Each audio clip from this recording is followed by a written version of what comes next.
mad about. Xiangling and Razor is insane to me. That is insane. What? I also have to look into this new Pokemon. Does anyone know when the next Pokemon VGC season actually comes out? Cause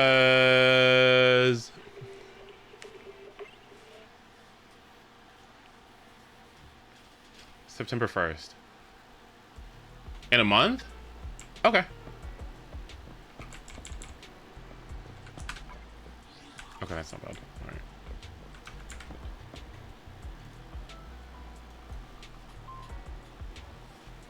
Palafin's trending? Palafin! Oh, you're so right. Oh, you're so right.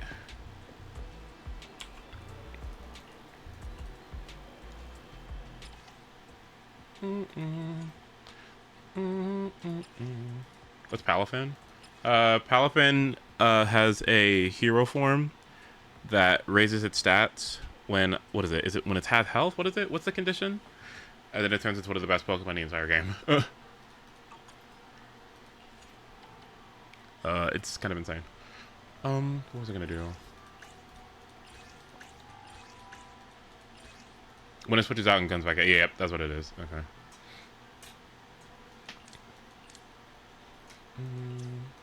Is this enough?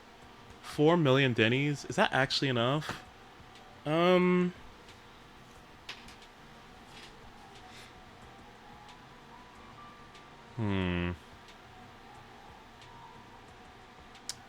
Or should I do have a lot of characters to level up too. You know what? That seems good.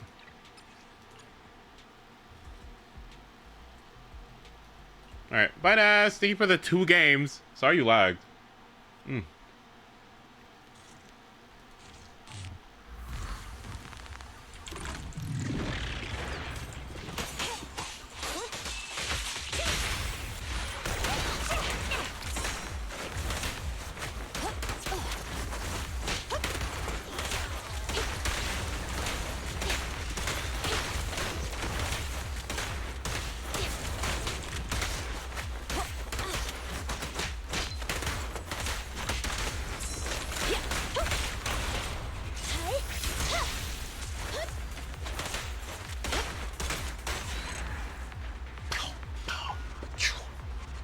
She's so fine. I really don't know if she's gonna stay good. I genuinely don't know if she's gonna stay good, but I hope she does. At least for a long while, because I don't want to. The way I know too much about VGC, because I've been to VGC before bed. Who do you watch?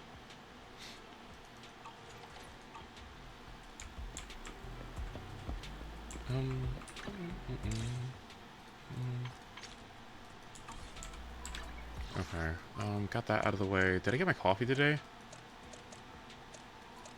Did I get my coffee? Oh.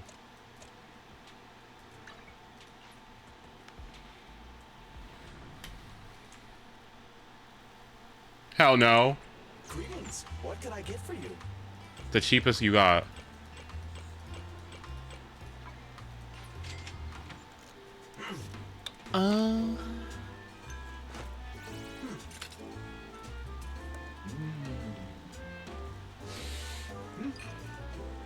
Oh, thank you for the piss. Oh, thank you, piss. My favorite. If you feel lost, you can always come back here for a cup of coffee.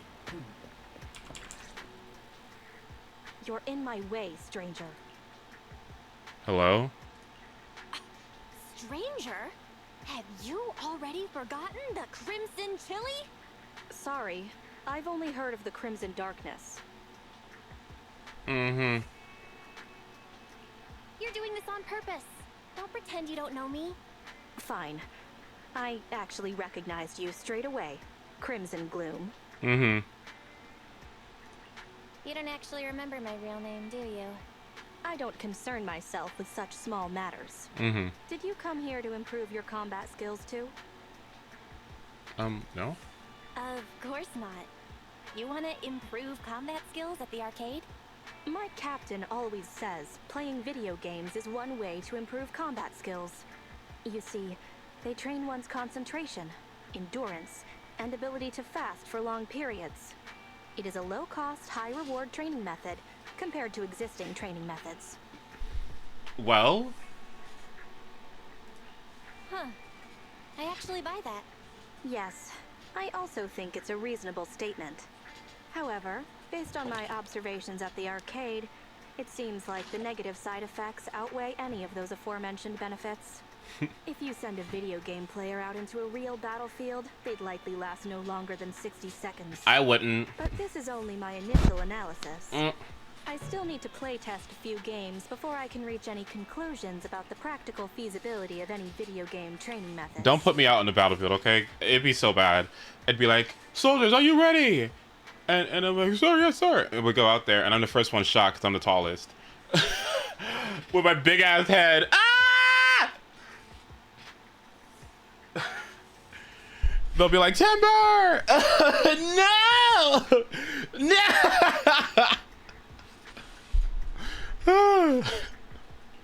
Wanna play together?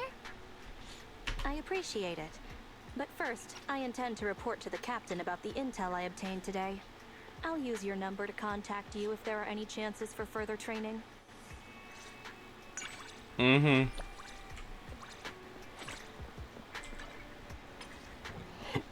Excuse me. Alright, I got my 3 thingies out of the way. I think I got my Genshin dailies out of the way. I'm almost certain that I did. My Star Rail dailies, I got those out of the way because they take like 5 minutes. Oh, did the shots reset already? Oh, fuck. I think all the shots reset, like, soon. Like, in a second. Oh, my God. Oh, in 10 minutes. Oh, I gotta make sure I'm making the right choices here. Okay, so... Fuck it. Okay, and as for these... To be honest... I already got the Boopons out of the way, right? Shit. No, I don't have time to do Shiyu defense. Damn it! Oh well, that's okay.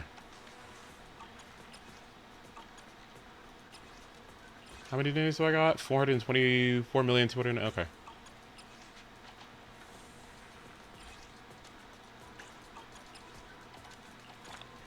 Alright, it's fine. Oh well, GG's. Okay. We got a new level too. We do this. Should I do my Ether team or my Ice team? I'll let you pick. Ether or Ice?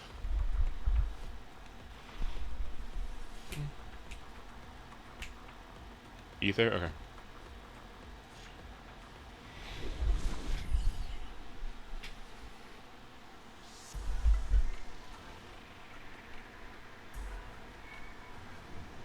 Oh, I actually watched a lore video for this game. And you know what? It's actually kind of interesting. Hang on.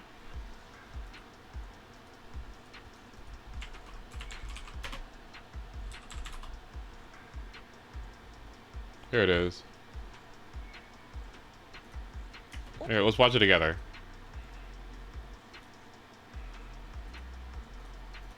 Okay. Let's get each other on the same page, okay? So that we both know what's going on. Hello, everybody, and welcome to New Eridu, the central hub of Zenless Zone Zero's current storyline. Since you decided to watch this video, I'm going to assume that you've already played through the story and are just looking to jog your memory or see what you might have missed, which is great because that's exactly what we're going to do today. This video contains a quick recap of the prologue in Chapter 1, highlighting all of the important events, characters, and lore bits that show up along the way. But seeing as this is the first episode in a series, we're going to need to establish a few key terms before we start in on the plot. This is to ensure that we have the same basic understanding of the world building and to help streamline the recap, because putting too many definitions in between descriptions of events is gonna get really confusing really quick. Think that just about does it for the intro, so let's just dive into things, shall we?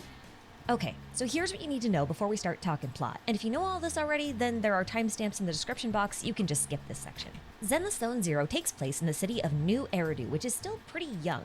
It was founded maybe 10 or 15 years ago after Hollow Zero erupted and destroyed the old capital of Eridu. Now, this world has been plagued with supernatural disasters called Hollows for a very long time prior to the fall of the old capital. And as far as we know, New Eridu is the last city on the planet with people in it. The Hollows basically swallowed everything else, including the moon and what seems to be another nearby planet. Now, a hollow is a gigantic spherical bubble, and the stuff inside of it likes to shift around like it's some kind of maze. And its ever-shifting nature makes it very difficult to escape unless you have a map that can show you where the exit is. Or rather, where the exit will be. These special maps are called carrots, and just like their namesake, they have a shelf life before they're not very good anymore. Unlike regular maps, carrots use previously compiled data to predict how a hollow will move, which helps locate the exit. Over time, the predictions become less and less accurate until the carrot is rendered completely useless. If your carrot expires while you're in the hollow, then you're kinda stuck there. And to make matters worse, hollows are full of a mysterious substance called ether, which can materialize into monsters called ethereals. Right. Okay. So basically, you can't touch the icky. Okay, because if you touch the icky, you get infected. Okay, so nasty, icky disease, COVID. Right. We need to avoid COVID, but sometimes you got to go into the COVID sphere. Right. So yeah. Overexposure of ether to any sentient life form like humans, thyrans, or even AI robots can cause corruption and then mutation, turning that life form into an ethereal. There's no recovery from this, so if you're stuck in a hollow, you've got a time limit before you're toast. This is also why in New Eridu you see a lot of people using analog and retro technology. It's not smart tech, so it's very difficult for ether to corrupt it. Ether can also take a dormant crystallized form, which can then be mined and used as fuel to generate electricity, and in fact, this is what powers the city of New Eridu, making it a very valuable resource. But besides ether crystals, there are all sorts of resources that can be scavenged from within the hollows, which is why hollow investigators and proxies are needed, especially the proxies as they serve as navigators for the investigators. Proxies are responsible for either providing or creating carrots and often join investigators inside of the hollow to help them navigate them in real time. But due to its very dangerous and highly regulated nature, all investigators and proxies need to be registered with the Hollow Investigative Association, or the HIA. Otherwise, they're operating illegally and can be arrested. So of course, our main characters are unlicensed famous proxies. That's just how things work around here. It's no fun if you have a license. That should be all you need to know in order to have a very basic understanding of this world and our place in it. So, All right, everyone got it? Aliens or something happened, and it made some big ass spheres that contain a bunch of COVID, right? And you can't get in contact with the COVID because if you do, it has a chance of corrupting you. So you don't want to do it. Like you don't want to deal with it. However, there's a lot of resources and shit inside. So what we need to do is get people who are qualified and more resistant to it to get in there and get shit done. And so that's why we need agents. Okay, got it? Got it. now it's plot time. The prologue begins by introducing the main characters, Belle and Wise, who run a video rental shop as a front for their real business as the famous proxy, Phaethon. Phaethon has a lot of regular customers, all unlicensed of course, and the first group that we get to meet are the Cunning Hares, Nicole, Billy, and Andy. Although these guys don't just go into hollows, they're technically an odd jobs agency, which is probably why they were commissioned to steal a special strongbox from the Red Fang gang. But public security caught up with them, and in their attempt to escape, Billy, Andy, and the strongbox fell into the Cretan Hollow, one of the 7 primary hollows, which are like the largest and most dangerous hollows besides Hollow Zero, which is like the mother of all hollows huge. More on that one later. Now, since this little hollow adventure wasn't exactly planned, Billy and Andy are stuck in the hollow without a carrot or a proxy, which means that they're gonna have to try and find their way out on their own, which is incredibly difficult, if not sometimes impossible. And that's when they stumble upon the strongbox, which was being guarded by the leader of the Red Fang gang, Miguel Silver, who apparently has no ether corruption resistance and immediately started mutating into a superior ethereal, codename Dullahan. They managed to both escape and buy themselves enough time for Nicole, who didn't fall into the hollow, to get help from Phaethon. Now, among proxies, Phaethon is very unique, as they don't go into the hollows themselves, but instead use a special computer called the Hollow Deep Dive System, or the HDD, to possess a little AI robot bunny known as a Bangbu, who acts as their avatar inside of the hollow. This one in particular is called Eos. Now, you might recall that AIs can get corrupted by the ether, but despite being AI-powered, Bangbus are particularly resistant to ether corruption, because they were designed to help with with hollow evacuation missions. That makes them perfect for operating inside and around hollows. Phaethon expertly extracts Billy and Anby from the hollow, but they still need to retrieve the strongbox, which is still being guarded by that Delahan ethereal. So the Cunning Hares head back into the Cretan Hollow, but this time they have Phaethon to guide them properly. But as you would expect, things go very wrong very quickly. The HDD gets hacked by an unknown third party who deletes their hollow database, and in the process, Phaethon gets disconnected from Eos. This leaves the Cunning Hares trapped within the hollow without a proxy or a carrot. Luckily, they find an official hollow investigation team that they could request help from, but this would also mean getting arrested because they're not exactly operating legally, and public security is really cracking down on illegal hollow investigations because of the upcoming election. Now, they could hand over Eos and Phaethon's identity to them in exchange for having their criminal record wiped, but they decide to wait for Phaethon to come back online instead. Good choice. But Phaethon's got to deal with this hacker that took over the HDD first, and apparently that hacker wants the code to the strongbox, and Phaethon just so happens to have it. Nicole had given them a USB drive containing the code that she had stolen from the Red Fang gang before they went back into the hollow. Phaethon definitely can't just abandon the Cunning Hares, so they agree to hand over the code. One problem though, the hacker deleted their hollow database when he took over the HDD, which had the code on it. The only copy is in a backup that they had uploaded to the Internaut, which can only be accessed using their proxy network account login. Now, a proxy network account basically contains a proxy's entire career on it. It's how they find commissions, exchange information, and also how they get paid. Without their account, they're out of business. But Phaethon hands it over anyway so the hacker can get the code and they can save the Cunning Hares. Very pleased with this exchange, the hacker tells them what's inside the strongbox, and it's something capable of creating carrot-style maps that never expire. Now, given how quickly carrots lose their effectiveness without being recalibrated using the Hollow Master dataset, also known as the Rosetta data, this infinite carrot generation thing is incredibly valuable. Everyone would want to get their hands on it. So the hacker activates Phaethon's account so that they can grab the code to the strongbox, but as soon as they do that, public security pulls up to their location. They're looking to arrest this illegal proxy that Bell and Wise tipped them off about. So the hacker's taken into custody and everything's dealt with. Although Phaethon has lost their proxy account, which means they're going to need to rebuild their reputation from scratch. But that's okay, the hacker's dealt with and Phaethon can finally reconnect to Eos, rescue the Cunning Hares, and find the strongbox, which again is still being guarded by the corrupted Silver. But the Cunning Hares do manage to defeat him and retrieve the strongbox. But of course, there is one last problem to deal with. Like I mentioned, the hacker from before had deleted Phaethon's database, which had all of the data that they used to make their maps of the Cretan Hollow. And that means they can no longer predict where the exit is, and compiling enough data to make a new map would take too long, and the Cunning Hares would turn into ethereals by the time the deed was done. So Phaethon suggests that they unlock the strongbox and use its contents to find a new escape route.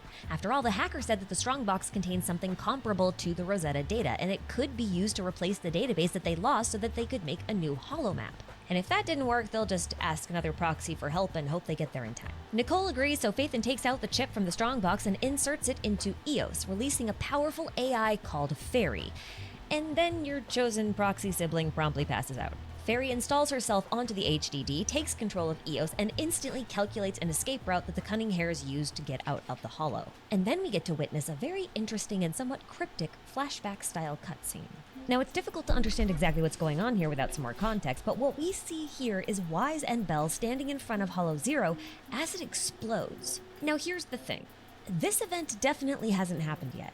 See, the last time Hollow Zero erupted was around 10 to 15 years ago when it destroyed the old capital, so Bell and Wise would have had to have been noticeably younger than they appear in this scene, like 13 to 14 at best. And we do have a single photo of the siblings from around that estimated age, and Belle wore her hair in a very different style back then. Hair is a pretty weak argument, I know, but just roll with my anime logic, okay? The other reason why I'm so sure this event hasn't happened yet is because of the Shiyu pillars that are present throughout the clips. The Shiyu pillar technology is, as far as we know, unique to New Eridu, because it was supposedly a breakthrough technology developed by New Eridu's founders as a means to keep the city safe and the hollows under control while providing the young city with a steady supply of electricity. We'll talk more about Hollow Zero in its own video. But that basically means that this clip is a vision of future events. And from this, we can deduce that this hollow eruption, as I'm gonna call it, is what Wise and Bell are trying to investigate, and perhaps even why they became proxies in the first place.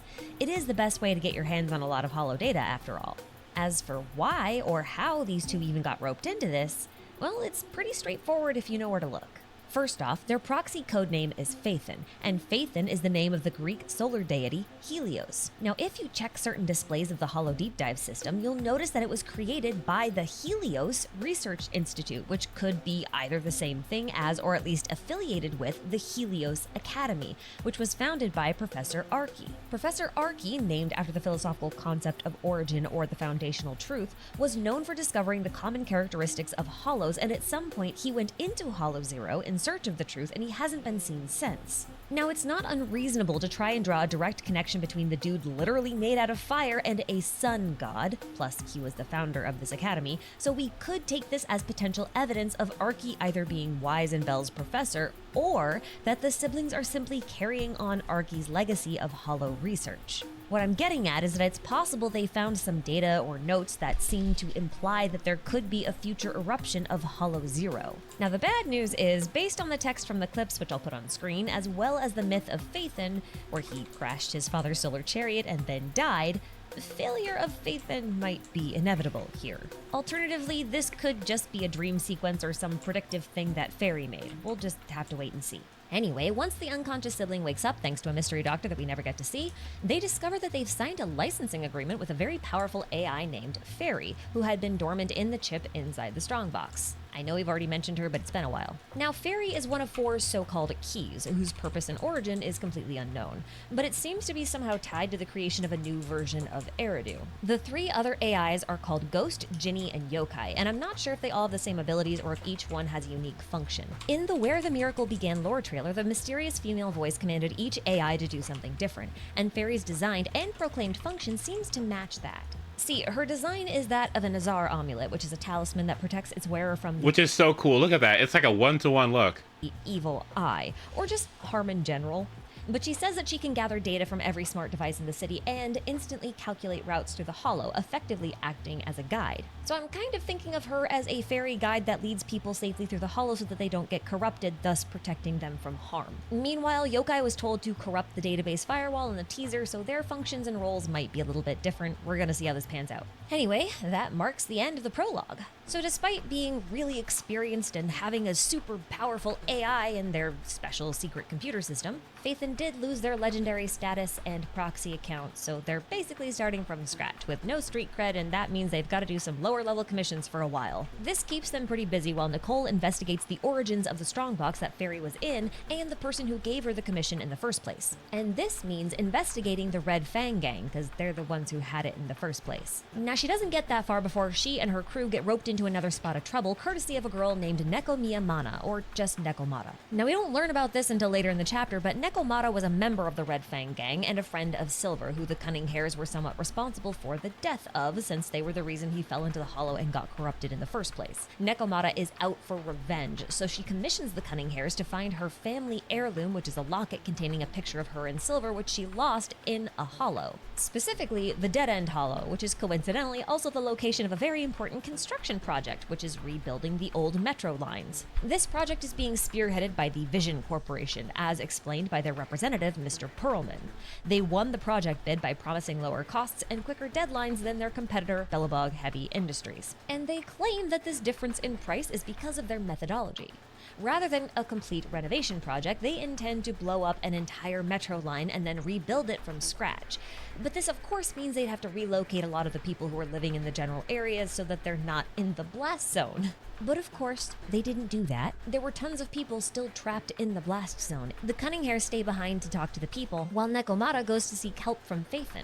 Nekomata doesn't give them the whole story at first, so they only succeed in delaying the train that's full of explosives, and in the process, they learn that Vision dressed up a bunch of mercenaries as public security officers who were supposed to surround the civilians while making false promises about evacuating them when the time was right. So the civilians have fake police on one side and the Dead End Hollow on the other. So it's time for a new plan. This time, Phaethon decides to hijack the train full of explosives, then use that same train to carry the civilians to safety through the tracks that cut through the hollow. But after they take Mr. Perlman hostage, one of Vision's employees blows up the tracks, rendering the train completely useless. And during the hijacking, Nekomata has a change of heart while watching the Cunning Hares try to save all of those innocent people. So she gives up on her revenge plans and takes Mr. Perlman with her as a hostage so she can bargain with Vision, and maybe convince him to call off their mercs and let all the people live evacuate. There's no time to stop her either because getting those people to safety is more urgent. But the Cunning Hares can't take on dozens of armed mercenaries, and there are just too many civilians to try sneaking around them, and it's not a great idea to go through the hollow for many reasons, so eventually they decide to try opening up a new escape route by shrinking the dead-end hollow. Now, how is this possible, you might ask? Well, you remember how I said the size of the hollows are linked to how much ether activity is inside of it, or at least like how much ether is inside of it? Well, you can also reduce ether activity by destroying ethereals. But in order to shrink the dead-end hollow by the amount needed to expose the blast zone, you'd either need to destroy over 3,000 low-level ethereals on the inside, or just take out the dead-end butcher, which is the biggest and most dangerous ethereal in the entire hollow, which means it's gonna be really hard to kill. So they lure it into a dead end, haha, very funny, and then they pin it down using Vision's train that was full of explosives. Then they use Anby's sword as a lightning rod in order to detonate those explosives, and boom, no more Butcher. This is, predictably, enough to shrink the hollow enough so that the citizens can get to safety, and then they show up exactly where Nekomata was negotiating with Vision, because they were going through train tunnels and she was negotiating at a train station, so that makes sense. Now, Sarah, who is Vision's real representative, is not too pleased about all of this and is about to have all of her men gun everybody down. But thankfully, our heroes called in public security and the press, who arrest all of Vision's employees, except for Sarah, who escapes, of course, and they take them into custody. Celebrations ensue, and Nekomata has a change of heart about her revenge. The Cunning Hares are good people, and technically, Silver's corruption was an accident. Besides, people don't recover from corruption once the ether crystals start spreading. There wasn't much the Cunning Hares could have done. So Nekomata decides to join the Cunning Hares instead. Now, don't get complacent. All of this started because Nicole was investigating the Strongbox and who hired the Red Fang gang to steal it in the first place. All we know is that the Strongbox was originally in the hands of the White Star Institute, which is an organization that's responsible for researching the hollows and especially the ethereals. They're the ones who give monsters names and rank them by strength, but we have no idea why they had the Strongbox, how they got it, or if they're responsible for making what's inside it, which is fairy. So for now, we're at elites. At least until Chapter 2, which we're gonna save for next time. Does she have a Chapter 2 video? Hold on.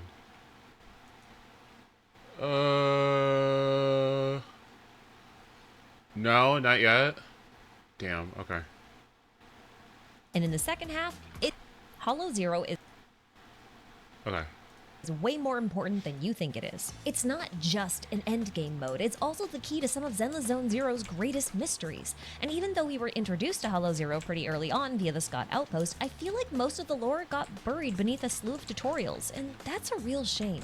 So in this video, I would like to do two things. First, I want to go over everything that we learned at the Scott Outpost, including the roles of each faction stationed there and the history of the mother of all hollows herself, Hollow Zero. And in the second half, it is theory time, as we'll get to exit the game world for a bit and talk about the real-world inspirations for the design and behavior behind the hollows. And maybe, just maybe, doing that will help us uncover a few secrets that the game doesn't want us to know about just yet. I will be putting timestamps and citations in the description box, so if you want to skip the explanatory section and go straight to the theory, you got that option. For everybody else, grab a seat, a spot of tea, and get ready to learn, because our foray into Hollow Zero's lore starts right now. Just to refresh your memory, Hollow Zero was the hollow responsible for destroying most of old Eridu around 10 to 15 years ago. Think of it as Ground Zero, because despite its numbered name, it's neither the first nor the largest hollow on record. At least not as far as we know.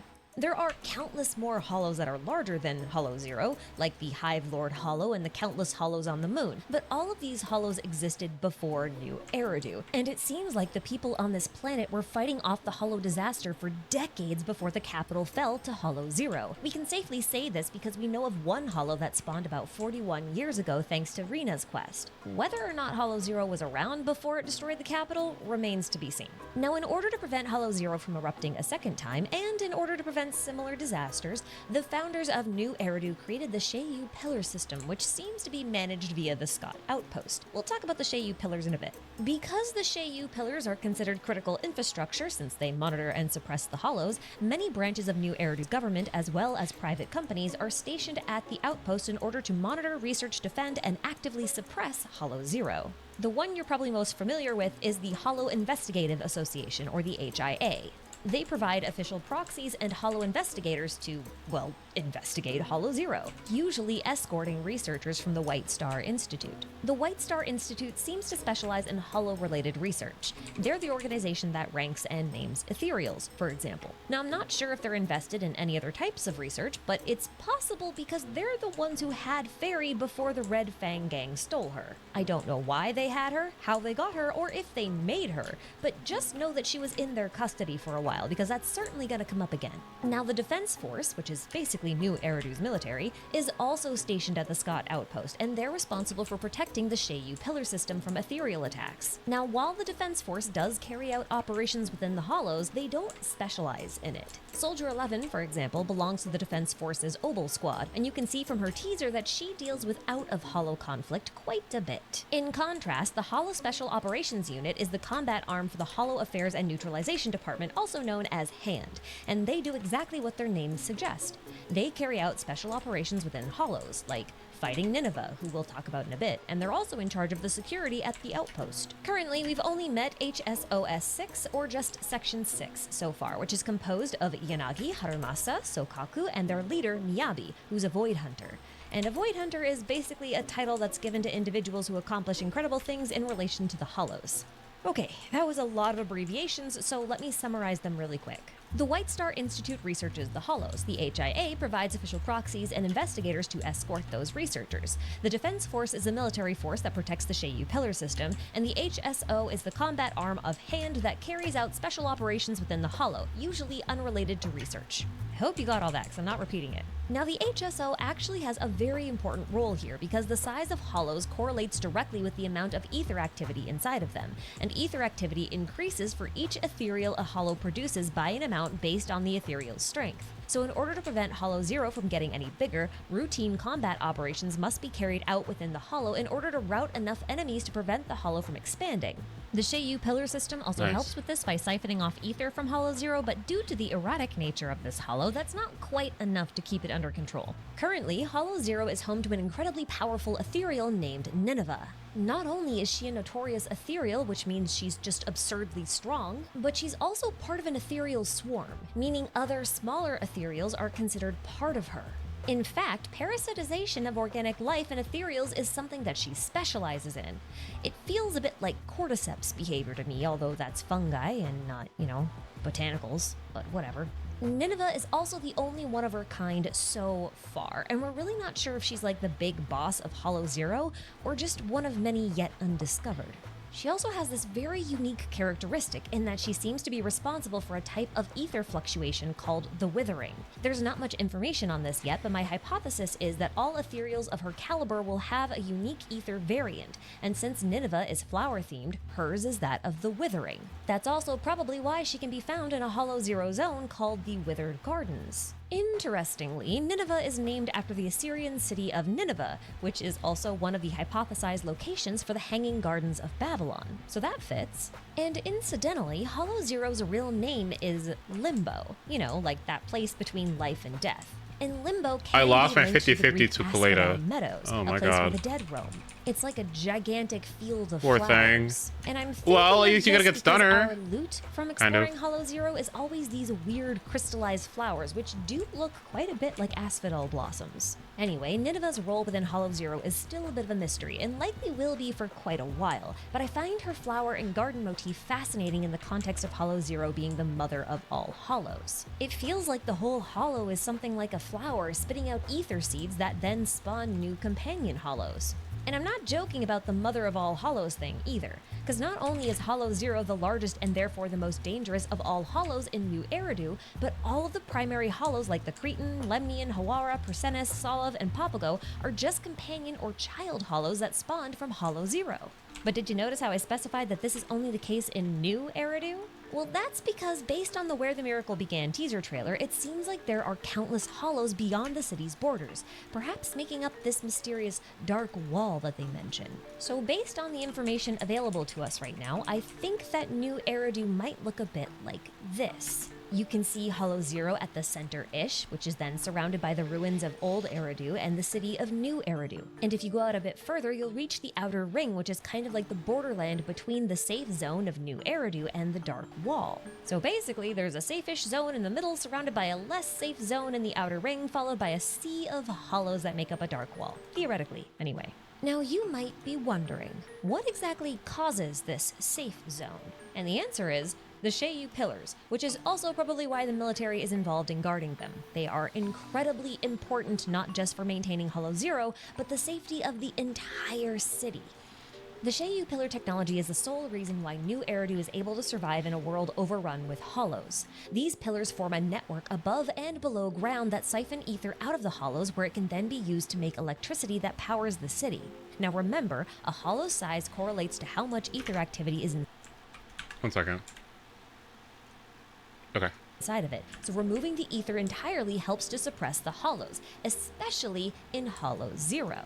Now, you don't really see these towers much outside of the Scott outpost, but they are definitely still around. See, the above-ground towers are responsible for collecting and storing the ether, but that ether then gets transported through an enormous underground network of pipes that runs beneath the entire city. Roland likens them to blood vessels, and if you play Genshin Impact, these are basically just synthetic ley lines. And I thought this was kind of interesting because this network might be the reason why Hollow Zero is the only original hollow in New Eridu. Take another look at my map from earlier.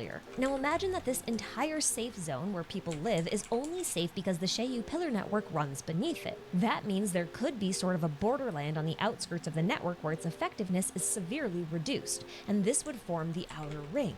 Then, anywhere the Seiyu network doesn't touch, you're gonna get the Dark Wall. And I wonder Do I if like the the Dark Wall banner? doesn't expand Yeah. because there's a controlled flow of ether that runs just beneath the ground, creating the illusion that there's a hollow there when there actually isn't. It's obviously just a hypothesis for now, but it would certainly explain why New Eridu is so clear of hollows compared to everywhere else. And that just about covers all the information that we have thus far, but believe it or not, there's still more we can glean about this stuff by looking into the game's references.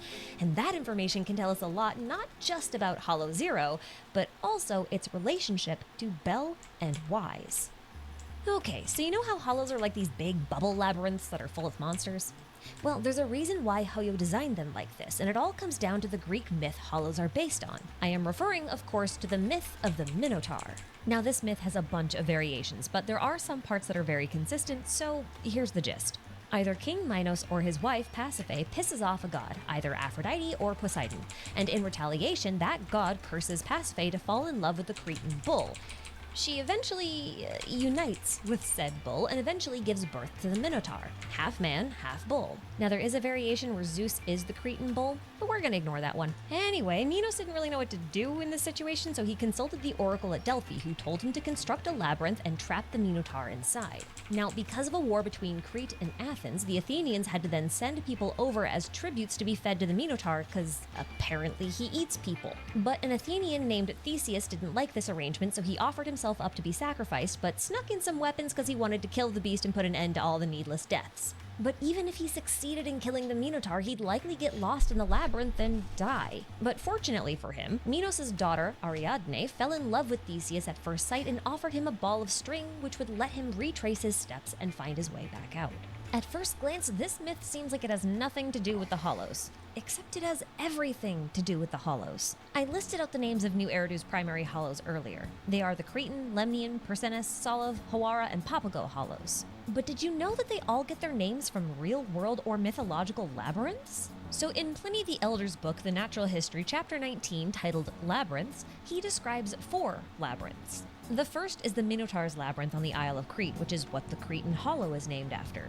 The second is a labyrinth found on the Isle of Lemnos, hence the Lemnian Hollow. The third is the tomb of Lars Porsena. And I'm pretty sure Porsena is just an alternate spelling of Persenis, hence the Persenis Hollow. And the fourth is an Egyptian labyrinth, likely the mortuary temple in Hawara that Herodotus described as a labyrinth. If there's a Hawara labyrinth, there's a Hawara Hollow. The last 2 weren't mentioned by Pliny, but I'm pretty sure that the Salav Hollow is named after the Solovetsky Islands in Russia, which are home to more than 30 stone labyrinths. Then finally, we have the Papago Hollow, which was the hardest one to figure out. Now, I think it's named after the O'odham tribe, which is found in the southwestern part of the US. The tribe once went by the name of Papago, but they've since rejected it. And do they have a labyrinth? Well, no, not necessarily, but their creator deity, Iitoi, is also called the Man in the Maze, wherein the maze is the maze of life. And a maze is a labyrinth, so I'm counting it. Now, in order to not get lost in a labyrinth, Pliny says that one must enter with a clue of thread, which is essentially what happens with Theseus and Ariadne. So if labyrinths are hollows and Ariadne What gets level am I? Theseus out of 44. a labyrinth with a thread, then she's basically acting like a proxy, which is very convenient because in Chinese, proxies are actually called rope smiths. That's why the standard tiles within hollows have ropes on them, and it's why the proxy network is called the interknot. It's a rope pun, because ropes make knots. And what's really cool about this is that the mother of both the Minotaur and Ariadne, Queen Pasiphae, was the daughter of the sun god Helios. What? And in Zenless, Helios is very important. What makes Bell and Wise unique as proxies is their ability to sensory sync with Eos using the Hollow Deep Dive system, which they most likely constructed while participating in a research project at the Helios Research Institute, which may or may not be the same thing as a Helios Academy that Professor Archie founded. We're not really sure. I'm gonna assume that they're at least affiliated, otherwise the naming conventions are silly and confusing. Now we also know, thanks to Rena in Chapter 3, that the siblings are not Eos's original master, and since Eos was built to sync with the HDD, it must have been owned by someone else at the Helios Academy, likely Bell and Wise's teacher, since they both expressed a desire to achieve their teacher's final wish. I'm pretty confident about this because the god Helios was frequently accompanied on his daily chariot rides across the sky by his sister, Eos, the goddess of dawn, which is who our little Bangbu is named after. Okay. Now, it's possible that this teacher of theirs was Professor Archie himself, since he meets all of the criteria. He was involved in the Helios Academy, and no one knows what happened to him after he... Piper. Piper and Shop. No, not Piper. I mean, oh man. Whatever. He went to investigate Hollow Zero and never returned. And we know that Bell and Wise are also interested in investigating Hollow Zero. Now, it might not be him, but there's a very good chance that it is, so I'm going to proceed on that assumption. Now, since Archie is literally made of fire, he's a pretty fitting allegory for a sun god. And if he is the siblings' teacher, Oh, then forgot about that these. explains why they took the name Phaethon, because Phaethon was the name of both a son and a daughter of Helios. And our siblings are inheriting the work of their predecessor, kind of like how one of the Phaethons tried to inherit his father's chariot. This is the most well-known... Hold.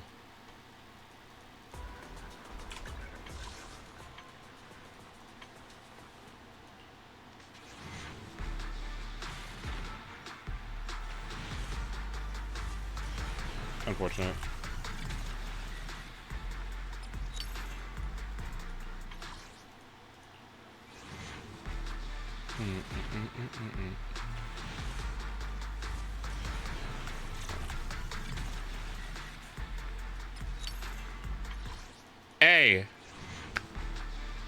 A.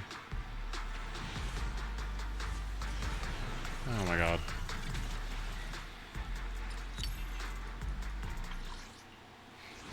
A.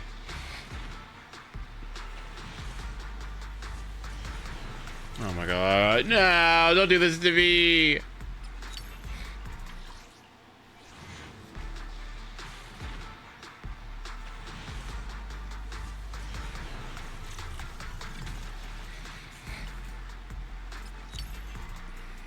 One more.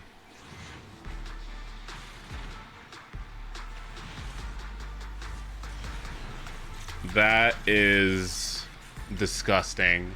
known myth about Phaethon. Essentially, he begged his father to let him borrow the solar chariot, and although Helios agreed to it, Phaethon couldn't control the chariot's horses and eventually fell to his death. Now, you would think that the HDD would be the metaphorical chariot in this situation, since it was made by the Helios Research Institute and therefore should be inherited like the solar chariot. But I don't think that's the case, because there's another system in-game that's basically straight up called Chariot, and that's the Seiyu Pillar Network, the same one that runs beneath the entire city and keeps the Hollows under control. See, it turns out that the characters used to write Sheiyu are Shi, which means type, style, model, ritual, or ceremony, and Yu, which refers to a carriage, cart, or coach. Now, I am well aware that the Chinese term for chariot is usually like che or le, so I could be misinterpreting things here, but just stick with me. Because it seems like Sheiyu means ceremonial cart. But to me, carts and chariots aren't all that different from each other. So I'm looking at this asking, was that the original intent? To label the network as the chariot network? Because I think the network is meant to be taken literally, because as I mentioned earlier, the Sheiyu pillars form a complex, stable web of ether pipes above and below ground. And according to this adorable little bamboo, they can be used for navigation while underground. So why not use them that way in hollows as well? Perhaps the Sheiyu network acts like a series of stable beacons, so even if the hollow changes its structure, the Sheiyu pillars can always be detected. It's kind of like finding true north with a compass. This might even be how hollow observation data is collected. You can calculate how much a hollow changes relative to the positions of a Sheiyu pillar stable node. Now, all of this would imply that the HDD's special ability is to interface directly with the Sheiyu pillar network, which would make its role similar to that of a harness or a bridle, if we're following the chariot metaphor, I mean. But this also means that it is possible that the HDD and the Sheiyu pillar network were co-developed by the same research team as two parts of the same project. After all, what use would Helios have for a bridle if there was no horse or chariot to use it with? So we have the Sheiyu pillars as the chariot, the HDD as the bridle, Eos as the co-pilot, and the only thing we're really missing here is a horse to place the bridle on. But we actually have a horse by the name of Fairy. Think about it. Fairy interfaces between the HDD and the Sheiyu pillar network, or at least the hollows, and she's one of 4 Type 3 AIs specially designed for hollow navigation and observation. And you know what else conveniently comes in the number 4? Helios's horses. There are 4 of them pulling his chariot, which means at some point we're likely going to collect the other 3 AIs. For what reason, I'm not entirely sure, but I would like to remind you that in his myth, the reason why Phaethon died was because he couldn't control his father's 4 horses, which means that our Phaethon is likely going to have some trouble controlling 4 different AIs, especially if they can't even control the one that they have. And I am pretty sure about them all having a deep connection to Hollow Zero, if only because we have this one movie that's called The Big Hollow, which is another name for Hollow Zero, and the main character on the cover is a blue fairy. Wow. Kind of like our blue fairy. Now, you might be wondering how all of this ties together with that whole Minotaur labyrinth thing I mentioned earlier, besides the whole Ariadne being Helios's granddaughter type of thing. The way I see it, they're kind of just being used as overlapping metaphors. For example, the Sheiyu pillars are both Ariadne's string and Helios's chariot. Both are being used for navigation of the hollows and the labyrinth, respectively. And if you extrapolate out from there, then the proxy siblings are Ariadne, which makes them the keeper of the string, as well as Phaethon, the driver of the chariot. Eos would then be the co-pilot, and the HDD is the bridle or harness that connects the driver and the chariot to the horse, which is Fairy.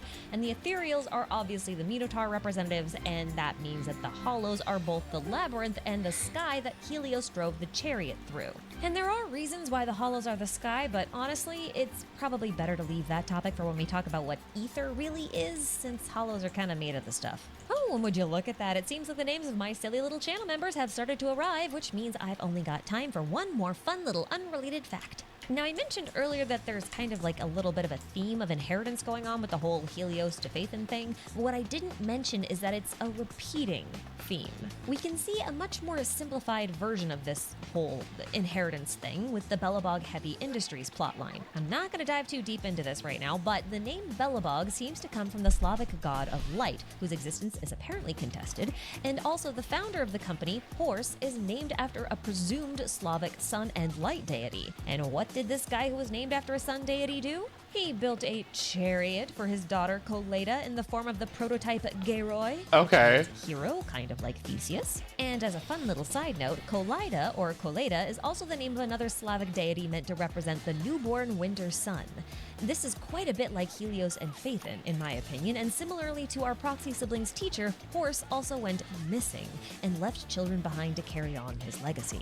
And the names are starting to disappear now, so that's my cue to wrap things up. So thank you, channel members, for being so patient with me. You guys rock. And if Alright, that wasn't too shabby. Okay, cool. Alright, a little more than 20 minutes, but we got it in. Okay, so, let my head hurt a little bit less, and let me take a nap, okay? I'm not really gonna nap, but, let me see if my head hurts a little bit, hurts a little bit less, and tomorrow I'll actually do Pokemon. Maybe even earlier, honestly. Maybe I'll stream early. So keep that in mind, okay? All right, I'm gonna go, y'all. Thank you so much for joining me tonight. I know it's kind of impromptu, but you know how it goes. And I will see you later on today. So I love you all so very much, and I'll see you this afternoon, okay? All right, bye.